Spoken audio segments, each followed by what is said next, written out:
just been laid off, avoid making these 5 mistakes.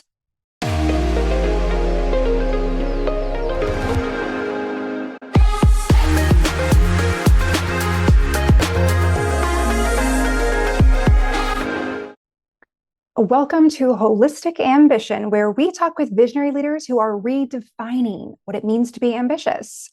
We cover ways that you can live with more well-being, meaning, and fun in your career, business, and relationships. I'm your host, Stephanie Thoma, life coach for ambitious professionals and author of Confident Introvert. All right, people, if you have just been laid off, this is the video for you. And speaking from experience on all ends of the spectrum, someone who has been laid off, someone who has mentored people who have been laid off to be resilient and thrive. But I know that if you're watching this right now, especially if it's your first layoff, you may be feeling a sense of identity crisis, a loss of identity. Oftentimes, you're fed this idea that your work is like your family, when in reality, it depends on your family dynamics, but it's not exactly like that. So there can be a lot that goes into redefining who you are and getting to a place of feeling whole and confident and really ready to contribute to the world in a meaningful way, potentially in a different way. So I'm going to go into the 5 biggest mistakes that I've seen my clients make that we certainly redirect them to so that you don't have to make them. And the first one is going on autopilot, thinking, all right, I just need to, let's not take time to process anything. Let's just go ahead and get the same type of job immediately. And, while I do recommend having an element of momentum, I'll even share one time, my very first job when I was 15, I remember I walked into work one day and I was handed a check by someone that I didn't know. And he said, oh, hey, oh, you're Stephanie. Oh yeah, you don't work here anymore. So as you can imagine, there was an element of shock. And then I walked, I think, 2 miles to a gym where I readily submitted an application and then started working there.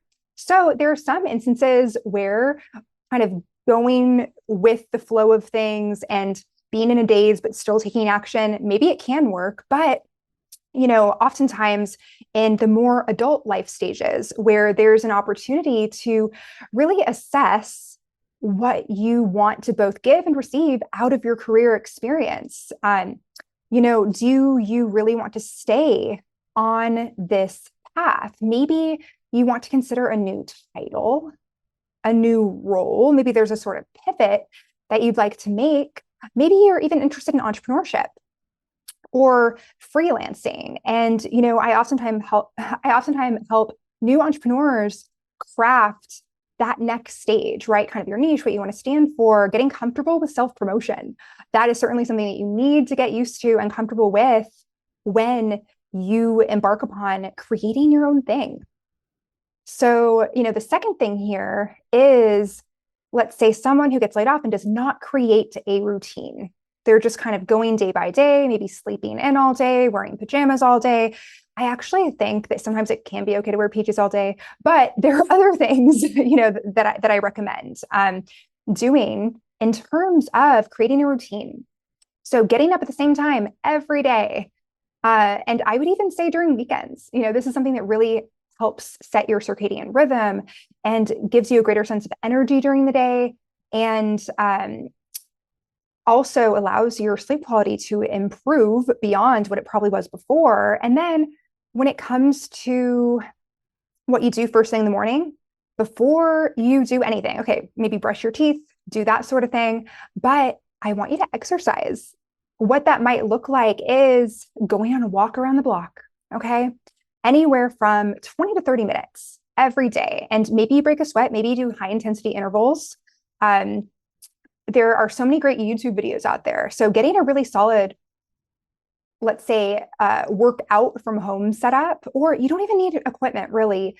Sometimes just the basics are enough. Maybe you do gentle yoga if you're really kind of feeling out of it and like you want to be kind to yourself. And there are several studies that suggest that exercising first thing in the morning versus the afternoon or the evening, again, allows you to have a better sense of sleep which then feeds into everything else. You're feeling well rested throughout the entire day. And, you may be tempted to create a schedule that is, okay, 9 to 5, mirroring perhaps the 9 to 5 that you were just in, when really this is your time. This is an opportunity to redefine how you spend your time, particularly in the job search. So maybe you're dedicating 2 to 4 hours a day to your job search. And this doesn't include networking. So I recommend that my job seeker clients and my entrepreneur clients are going to 1 or 2 networking events in person every week. And the idea is to craft an elevator pitch that doesn't necessarily talk about like, this is my role, this is my company. See how that wouldn't really work out too well in this scenario? What you want to do instead is define yourself based on things that cannot be taken away. Skills that you have, interests that you have, a personal project that really lights you up, and begin to lead with that. And nowadays, people don't always ask, what do you do right off the bat? But especially when people are nervous or not well versed in networking, they will ask you that. So it's nice to have a little one-liner elevator pitch. And then it's totally fine to redirect the focus back to them and get to know kind of what brings them to the event and such. And the third is ruling out options too soon. So let's say when you are looking for your next opportunity, you have a laundry list of, okay, the work culture needs to check all of these boxes. The role needs to be, encompassing all of these tasks, no more, no less. I've seen clients who pass up opportunities that actually could be a fit. Maybe there is a little more flexibility than what you see in the job posting, right? So it's one of those situations where if you are feeling like a yes to the posting that you come across, if you're feeling like a maybe, as long as it's not a hard no, I would say listen to yourself when it's a hard no, but then also ask yourself, is this a true no, or is this me reacting, or yourself reacting to something that's a little bit triggering because maybe it's actually a dream role or something that you feel like you're unworthy of for whatever reason, even though you are actually qualified. So really tuning into what is your yes.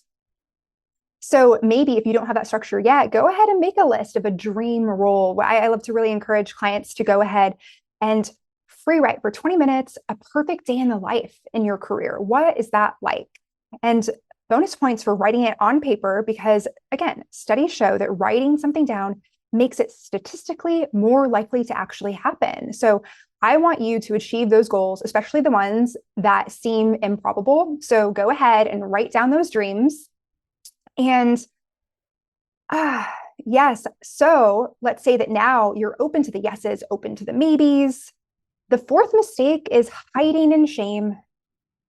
So especially if you attributed a lot of your self-worth to your role, whether you were recognized at work or not, maybe there was an element of prestige. There certainly was an element of perceived stability. What you may want to do is hide away for a while and maybe not tell anyone, hope that no one finds out, or maybe your coworkers know and you're like, oh, I wish they didn't. There is an integration period, or there can be sort of in between the shock phase and the realization phase, where it can be a good time to actually be more visible about it. Once you feel like you have that sense of embodiment and you have done the processing that is healthy for you to do, where let's say what I actually had a client do that was quite successful was post on LinkedIn to actually share the one thing that they were maybe not so much wanting to share, which was the fact that they were open for work. And, there is a strategy for a type of post like this, where you're not necessarily starting out with, hey, these are all the emotions I'm feeling. It's really sucky. Can you help me? I'm in such despair. You really want to be careful of framing. And again, if you are in that mindset, don't make it wrong, but get help.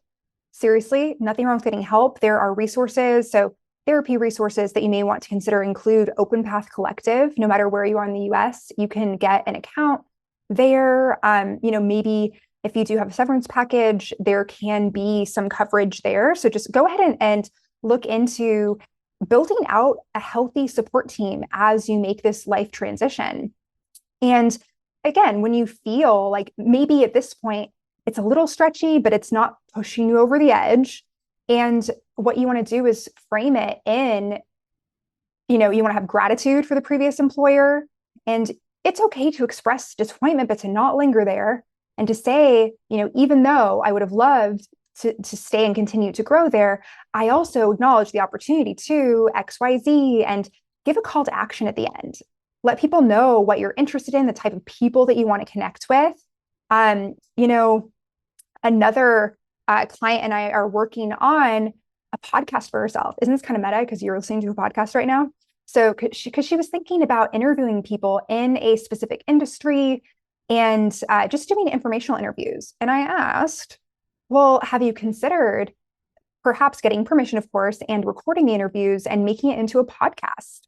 So, this is something, if it lights you up, you'll know. If it's something that feels kind of just like not in your wheelhouse, not something that you're interested in at all, then no worries, but you'll know if there's that inkling of, oh, cool. So, what this does is if you want to interview people and establish thought leadership that your potential employer can see and learn along the way and help others learn what you are learning, it's a great way to do that, right? It can be on YouTube, it can be just an audio version. So really, open yourself up to being more visible in virtual social spaces about where you're at on your journey. And okay, fifth is transactional outreach. So let's say, with the previous example, you're likely to actually get invitations to connect and have different, once you kind of are visible with your social media post or your podcast. But other clients of mine are proactively reaching out to existing friends, maybe recent colleagues, and they say, oh, yeah, they're just going to make this connection for me. And then I ask, have you had a virtual coffee with them to catch up? And say, oh, no, I don't need to. The relationship is so strong. And, I would like to caution potentially taking different connections for granted because they feel so close. So, the idea here is assuming they're not in a totally swamped period of their career where it would actually be a burden to connect with you. But I think it's great to say, oh, I really appreciate you making this connection. And also, I really want to connect with you too and catch up, see how you're doing. Can we do a 20 or 30-minute virtual coffee in the next couple of weeks?